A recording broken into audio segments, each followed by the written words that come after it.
Sous-lieutenant Amakodou Ndiaye, chef de la section d'honneur, aux armes générales.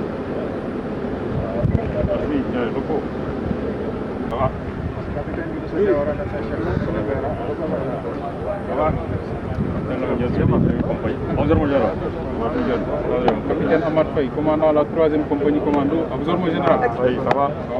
Lieutenant la Marcel, commandant la 2e observation générale. Lieutenant le Faye, observation générale.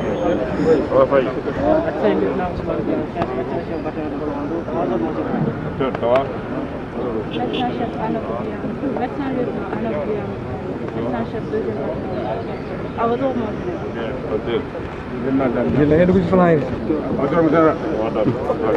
Adjudant-major Babacar, social 5e bataillon de reconnaissance.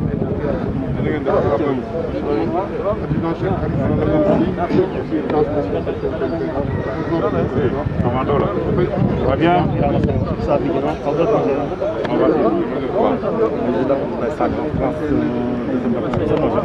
Ça va, tu vas bien? Gracias, Mamadou Badji, monsieur renseignement, à vos ordres, général. Oui, ça va. Bien.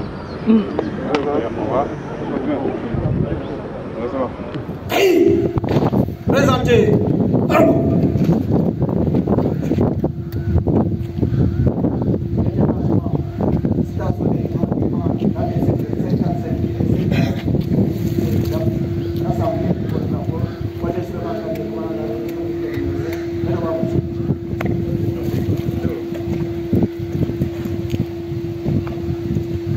opposé, arme, repos.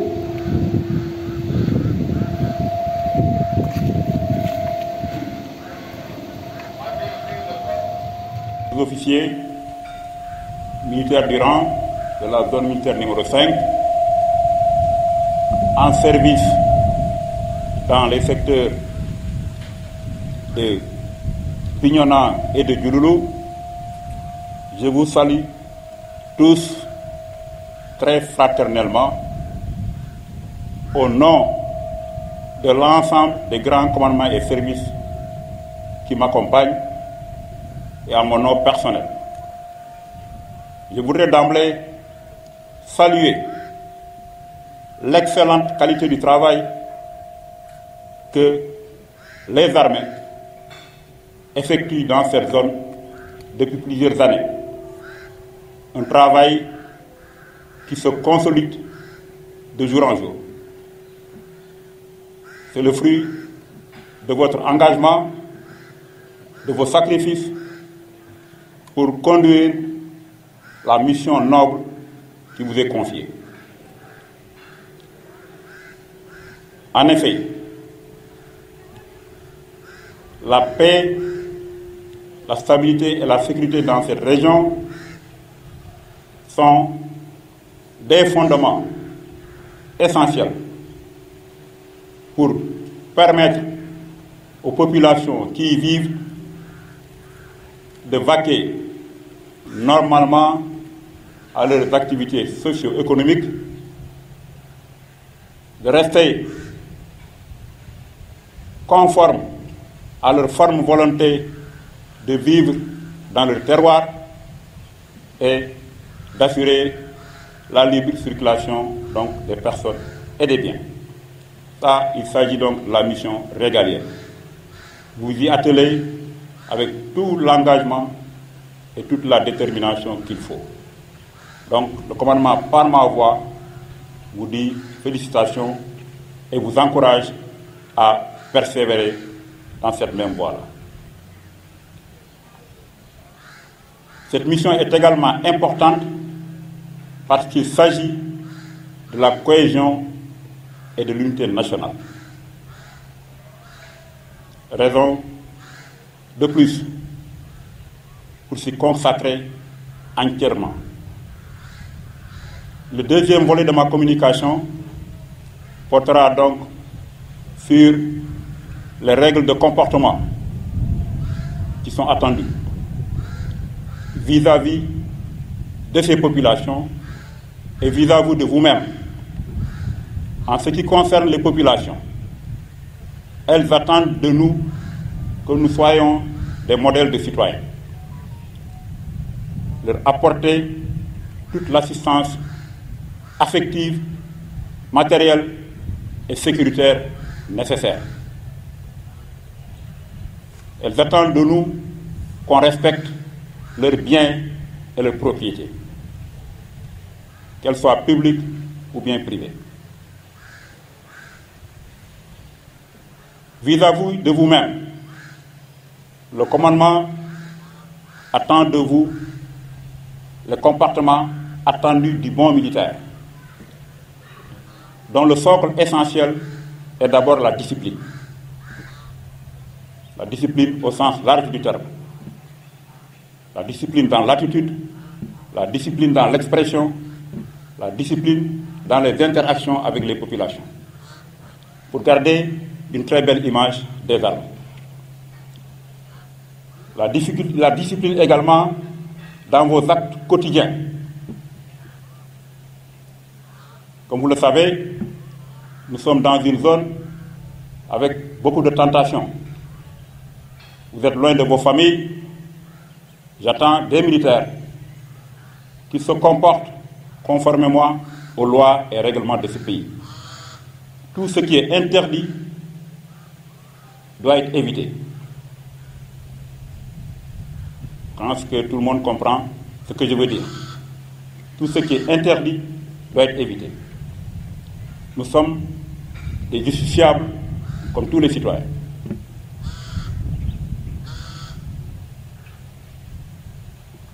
L'autre aspect, c'est à l'interne. L'exécution de la mission nécessite une discipline d'ensemble dans la conduite des ordres et des prescriptions reçues, dans les délais prescrits et avec toute la volonté qu'il faut pour mener la mission avec succès. Enfin, le dernier élément, c'est vraiment le message que j'ai également tenu un peu partout, c'est la sécurité et la préservation du potentiel.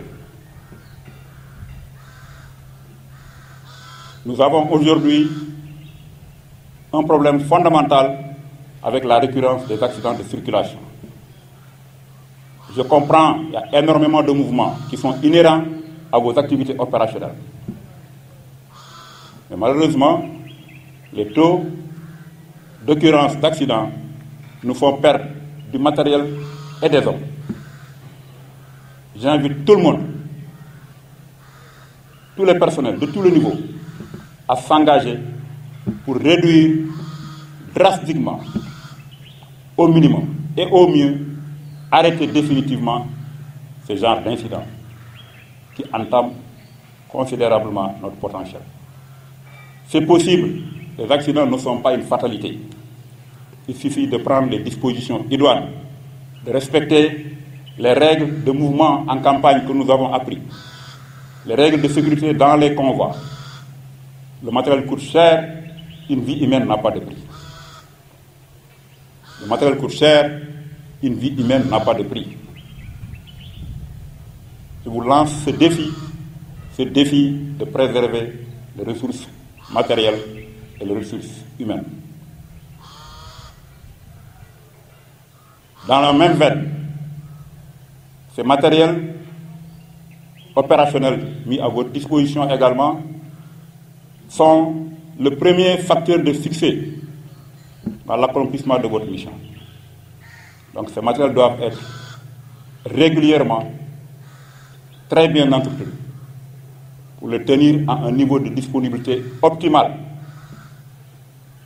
vous devant permettre, face à n'importe quelle situation, d'optimiser donc leur emploi. Ça va des véhicules à l'armement, aux munitions, En réalité, c'est ça votre cœur de métier ici. C'est là où se joueront les succès ou bien le contraire. Le culte de l'entretien et de la maintenance des équipements et des matériels doit être une obsession pour tous. Ça doit être une obsession pour tous si nous voulons rester des militaires professionnels que nous avons, les militaires professionnels que nous avons toujours été. Pour le reste, je sais pouvoir compter sur votre détermination, sur votre courage, sur vos expériences multiples à l'intérieur et à l'extérieur du territoire national. Vous avez tout ce qu'il faut pour remplir n'importe quel type de mission dans cette zone et ailleurs. L'armée sénégalaise est une armée d'emploi. Ce n'est pas une armée de garnison. Nous sommes des habitués des opérations. Et par la grâce de Dieu, tout ce qui sera entrepris ici, dans l'union sacrée, dans la solidarité, dans l'esprit de corps, sera définitivement et sans nul doute couronné de succès. Quelle que soit par ailleurs l'ampleur des défis, quelle que soit par ailleurs la résilience ou bien la résistance en face. Donc je vous renouvelle toute ma confiance et vous dis toute ma fierté de revenir ici en zone 5, particulièrement à Ziguinchor, où également la plupart des chefs qui m'accompagnent ont appris leur métier ici. Ils sont là avec moi. Et nous sommes là avec vous, en tout lieu et en tout temps. Quelles que soient les circonstances, vous pouvez compter sur nous. Tous les moyens nécessaires disponibles seront mis à votre disposition pour faire votre mission. Je vous remercie.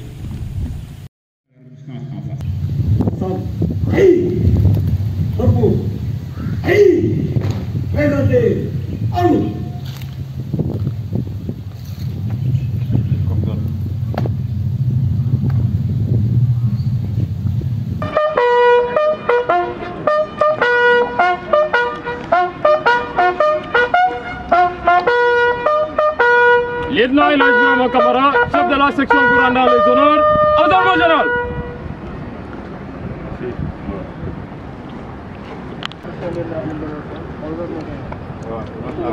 Ça va?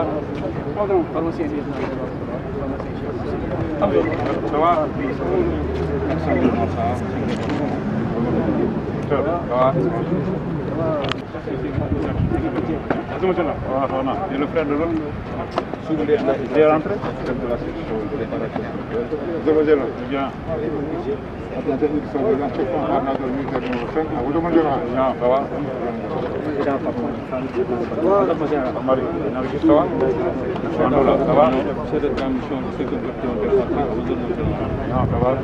Chef Modou Mbeng, chef du détachement avancé de l'intendance à vos ordres, mon général. Caporal chef Babacar Diouf, président des militaires du 5e bataillon d'infanterie, à vos ordres, mon général. De la zone militaire numéro 5, rassemblée pour votre adresse. Colonel Souleymane Kandé, commandant de la zone militaire numéro 5.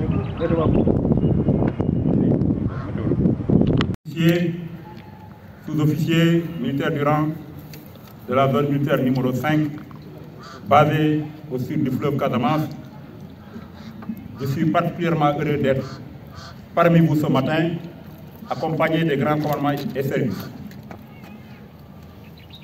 Au nom de ces derniers et de toutes les armées, je vous salue très fraternellement et vous adresse d'emblée mes félicitations les plus appuyées pour l'excellent travail abattu dans cette zone depuis plusieurs années et plus particulièrement au cours de l'année 2020 et en ce début d'année 2021.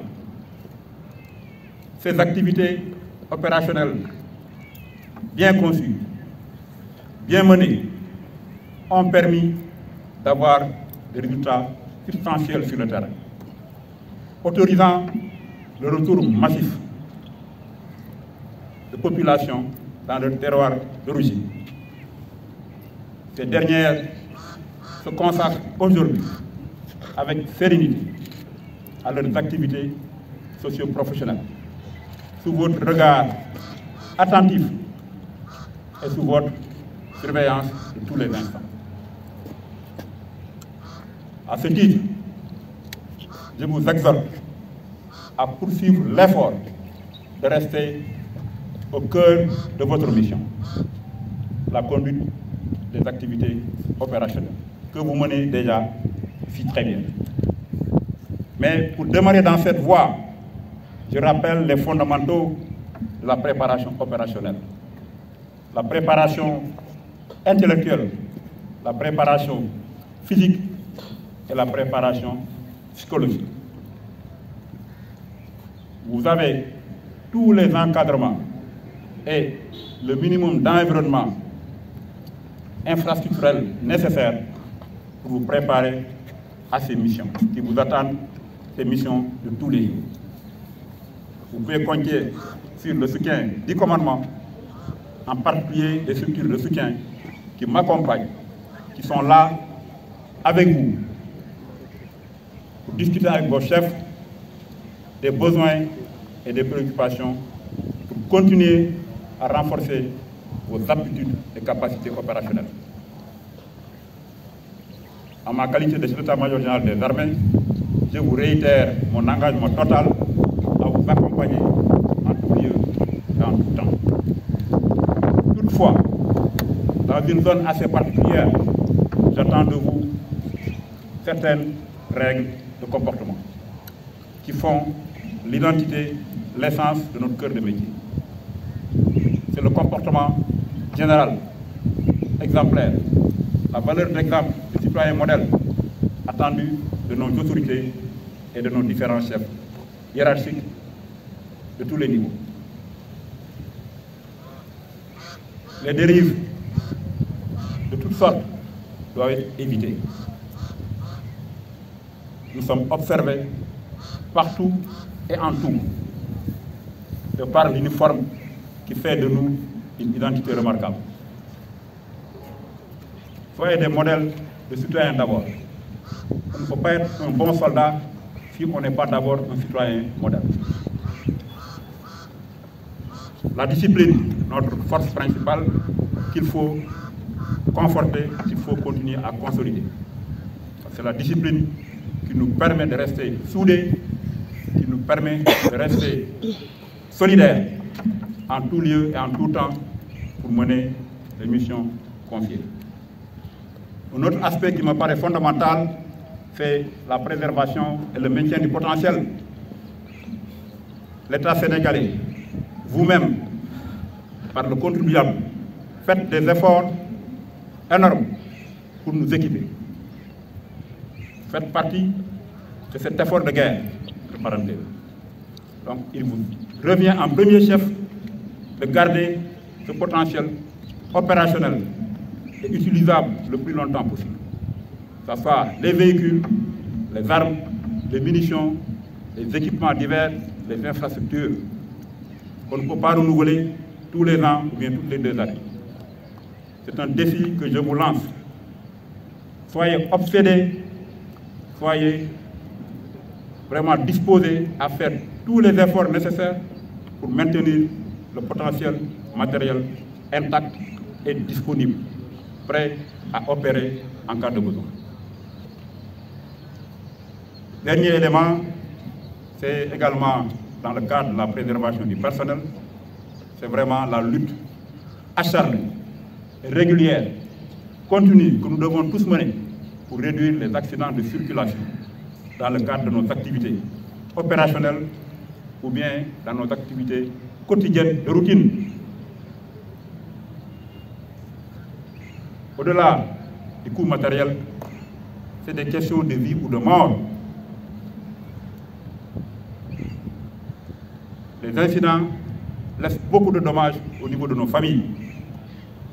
Beaucoup de dommages, des veuves, des orphelins, des handicapés.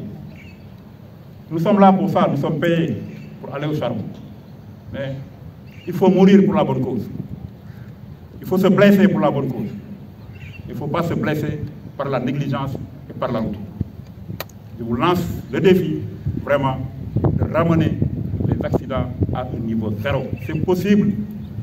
c'est une question de préparation mentale, c'est une question de précaution à prendre chaque jour, avant, pendant et au retour des missions.